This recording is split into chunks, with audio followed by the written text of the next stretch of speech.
What's up, my fellow lawyer? Have you ever noticed that you can turn a small problem into a disaster movie in about 30 seconds? A client doesn't return a call, an email goes unanswered, a case takes an unexpected turn, and suddenly your brain has mapped out every possible thing that could ever go wrong. This isn't a flaw, but a professional skill. Let me explain. Law school teaches us issue spotting. We are rewarded for our risk detection when we practice law.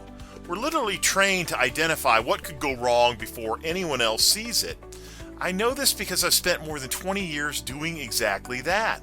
I've coached hundreds of lawyers, and every lawyer that I've ever coached, and I've spoken with more than 1,000 lawyers, every one of us does this. The biggest challenge that we all have is many of us never turn that skill off. So a delayed email becomes a potential disaster.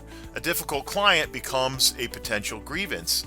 A business setback becomes a potential catastrophe. What I eventually realized is that my brain had started treating possibilities as probabilities. Just because something could happen didn't mean that it was likely to happen. But my mind often acted as if it were. And that's where a lot of unnecessary stress gets created in the legal profession. So the next time you find yourself imagining a worst case scenario, I want you to stop yourself and ask, is this likely or is it merely possible? Those two things are very different.